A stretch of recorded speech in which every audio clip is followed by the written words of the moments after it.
Nah itu terjadi 4 kali insiden, 3 kali matikan lampu, yang 1 kali itu sampai gedor-gedor mau dobrak pintu itu.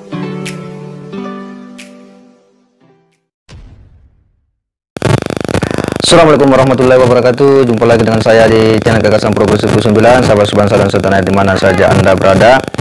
Makin heboh saja kisruh masalah nasab habaib, dan kali ini ada sebuah informasi yang betul-betul mengejutkan kita semua. Di mana kali ini pernyataan dari Raden Pake Wirahadiningrat itu menurutnya diteror. Kenapa bisa diteror dan siapa penerornya, ini tentu menjadi tanda tanya bagi kita semua. Tetapi dalam perbincangan ya beliau bahwa memang beberapa minggu ini dia mendampingi Kiai Maduddin Usman dan Tubagus untuk kemudian keliling bersilaturahim dengan sejumlah kiai-kiai dan pondok pesantren untuk menyampaikan hasil penelitian Kiai Imad di depan-depan para kiai dan para santri. Dan memang bahwa Gus Paki ini mendampingi beliau. Dan ternyata bahwa informasi dalam perbincangan itu, ya rumahnya itu diteror, dan itu disampaikan oleh istrinya langsung setelah beliau pulang. Ini yang kemudian semakin menarik. Kenapa kelompok-kelompok ini selalu melakukan cara-cara yang tidak elegan ya. Tentu kita belum bisa memastikan bahwa siapa yang peneror, tetapi yang jelas bahwa Gus Paki ini orang yang getol untuk kemudian mendorong agar dilakukan tes DNA bagi orang-orang yang selalu mengaku atau teriak suriat Nabi. Di satu sisi dia juga orang yang memang kuat membongkar sejumlah data-data baru terkait dengan nasab keturunan Wali Songo, sehingga orang akan menduga bahwa ya tidak jauh-jauh dari situlah siapa orang yang meneror. Nah, seperti apa diskusi atau teleponan beliau dengan pria ini, kita akan coba simak ya, karena ini penting untuk kemudian kita sampaikan kepada publik biar publik umat Islam paham akan situasi yang hal ini memang sedang viral dan bagaimana seharusnya kita menyikapi situasi ini, dan jika perlu memang negara harus turun tangan, tidak boleh dibiarkan ini berlangsung tanpa kejelasan, apalagi sudah ada yang main-main teror. Ini sudah berbahaya karena takutnya nanti itu akan main fisik, bukannya main perang otak ya, perang pengetahuan, tapi perang fisik ini yang kita khawatirkan. Nah, seperti apa perbincangannya, kita simak dulu sama-sama. Assalamualaikum. Waalaikumsalam. Mas Agus. Siap. Siap Gus Paki KRT Wirahadiningrat. Sehat. Sehat, alhamdulillah, baru datang sore tadi di Pasuruan. Oh, jenengan tempat tinggal di Pasuruan, Gus? Saya tinggalnya di Pasuruan, lahir Pasuruan, tinggal di Pasuruan. Oh, saya kira di Jogja, ternyata Pasuruan ya. Terahnya dari ayah Jogja, cuma ibu saya orang Pasuruan, jadi saya lahirnya di Pasuruan. Ya, siap. Berarti di wilayah basisnya ya. Gus, gini Gus. Saya baru saja ditelepon sama Pak Jenderal yang katanya panjenengan mendapatkan teror gitu dari mereka atas statement-statement tegas selama inilah terkait nasabah alawi, terkait sejarah DNA dan lain sebagainya. Ini benar, Gus?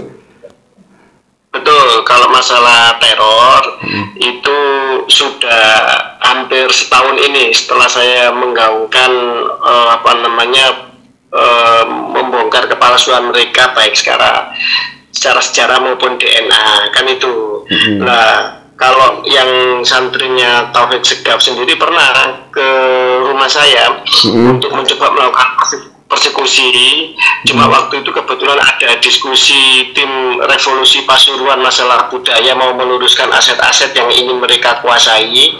Karena ada satu masjid peninggalan Niti Adiningrat I, putranya PB2 sebagai Adipati Pasuruan di tahun 1750-an, itu sudah jatuh ke tangan mereka menjadi Masjid Assegaf. Nah gitu.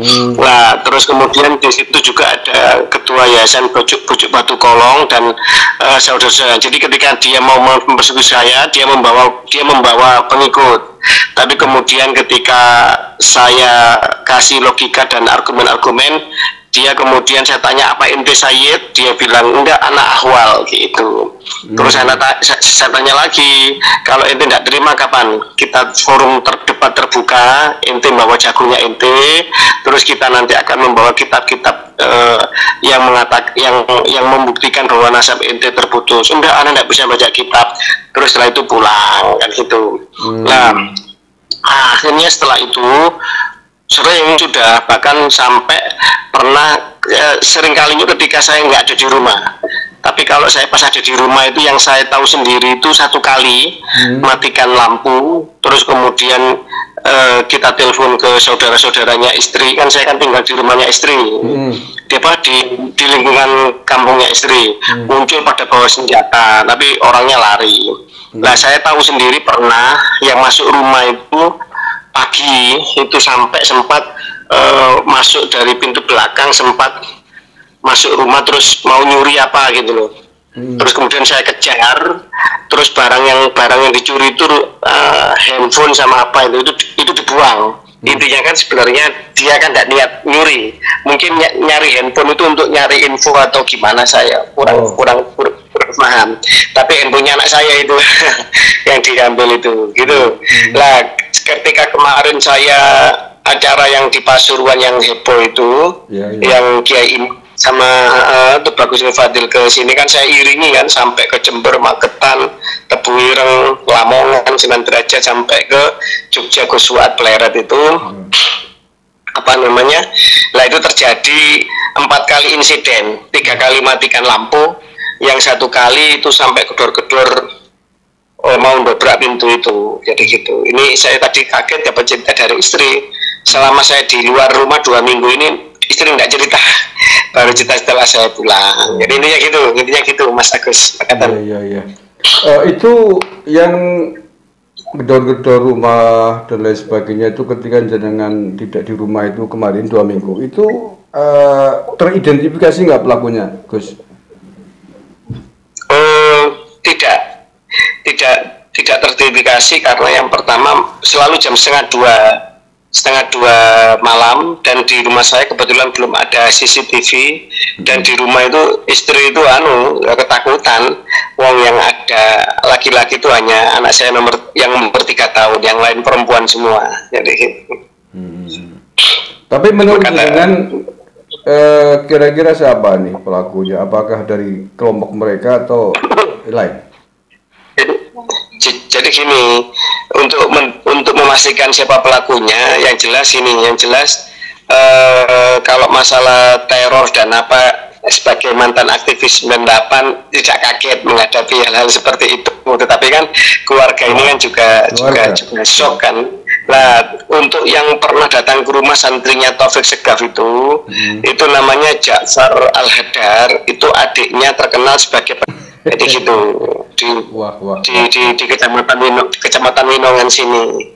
Makatan. Lah mengacu kepada yang level lokal saja, namanya Gus Huda bin Abdul Qadir dari Bani Sakarudin yang kemarin kita kholi, yang saya ngundang Kiai Imad dan Tubagus Fadil itu aja pada tahun 2019 pernah hampir diciduk sama polisi atas suruhan Taufik Segaf, dan juga pernah hampir, untungnya kemudian waktu itu kiai-kiai Pasuruan pada merapat ya kan, dan akhirnya kemudian orang yang disuruh minta maaf, jadi gitu. Kok sesadis itu ya? Lah mereka ini kan ya sebegitulah.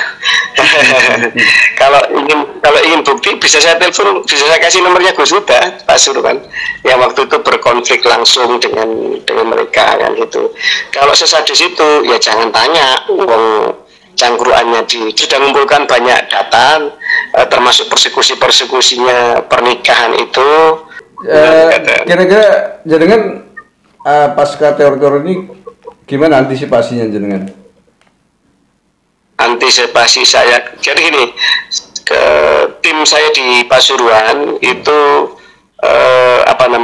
ada tim budaya, karena Pasuruan secara kebudayaan wilayahnya Keraton Surakarta, maka kami tim kebudayaan ini itu nyambungnya ke Keraton Surakarta secara secara koordinatif kebudayaan. Tapi untuk secara ke-NU-an kami juga banyak kiai-kiai besar yang juga istilahnya itu apa ya namanya punya pasukan gitu. Tetapi pertanyaannya kan tidak mungkin pasukan kan menjaga 24 jam. Betul.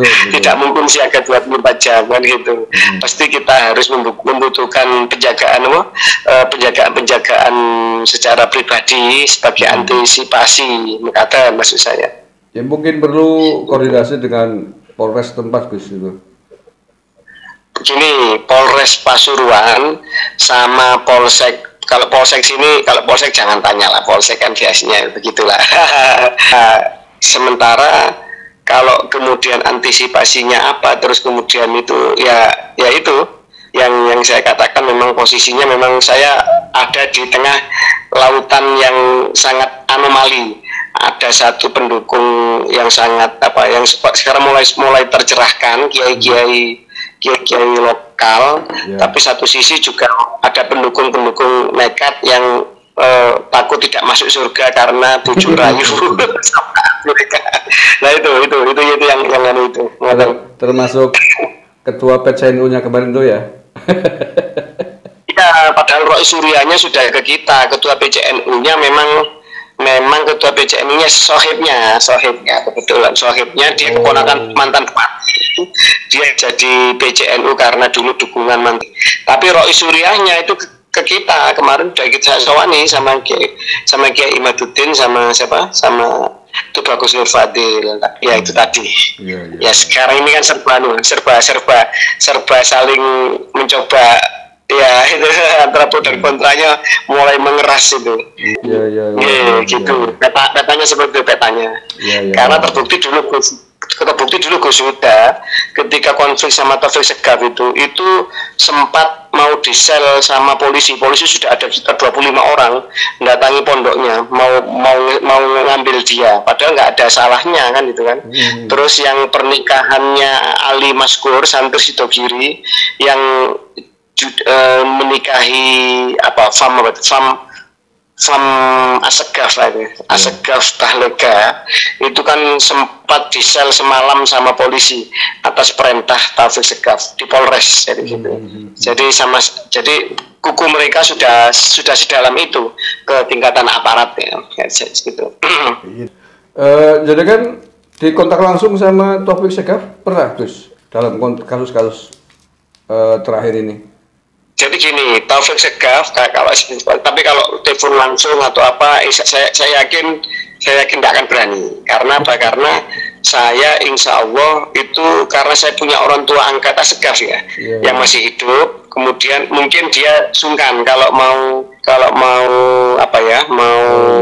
ngerecoki saya secara langsung, mungkin dia sungkan sama orang tua angkat saya yang Segaf itu. Tapi dan yang kedua, saya banyak tahu rahasia kelamnya para Habib terutama pernikahan mereka yang sangat tidak manusiawi di desa-desa. Itu kata. Oke lah Gus, saat ini sebelumnya gini Gus, mohon maaf ini saya merekam telepon dengan jenengan ini. Kalau beberapa saya ambil untuk jadikan konten ya, maksudnya biar publik tahu ternyata mereka mainnya kok kurang ajar pakai model-model teror segala itu. Gimana kira-kira nanti beberapa yang tidak mungkin ditayangkan saya potong lah, itu nggak mungkin, itu kan. Oh ya betul. Tapi secara umum yang bentuk-bentuk teror tadi yang mungkin penting itu. Ini gimana? Boleh nggak apa ya? Boleh nggak apa-apa. Tapi intinya banyak di antara mereka sebenarnya yang baik, terus kemudian juga yang sudah istilahnya legowo lah, walaupun nggak jadi cucu Nabi nggak apa-apa, yang penting mengejar ketakwaan itu banyak sebenarnya. Termasuk yang kemarin itu ada screenshot sudah terima ya, seorang Mbak Alami perempuan dan pamannya yang Al-Habsyi yang tes DNA dan ingin mengakhiri polemik, kemudian ya sudahlah, kita terima bahwa ternyata kita secara DNA bukan nyambung ke keluarga Ahlul Bait Nabi, ya kita terimalah kan itu, dan biar selesai damai ya kan, nggak rame-rame. Ini banyak yang seperti itu sebenarnya, tapi ya yang cari makan dari agama dan kepentingannya perut, kalau nggak ngaku cucu Nabi khawatir nggak laku. Nah ini yang Mas. Nasab dan nasib ya. Karena nasab menentukan nasib. Ya, salam kenal Mas Agus Ngaputune. Terima kasih banyak. Terima kasih banyak. Sami-sami Gus Wakih. Ini nanti saya sepil, saya edit yang mana yang perlu tidak perlu dipublik, mana yang aman gitu. Oh, nggih. Monggo. Mudah-mudahan doa di doa. Gus Wakih, matur nuwun. Sami. Monggo. Assalamualaikum. Waalaikumsalam warahmatullahi wabarakatuh.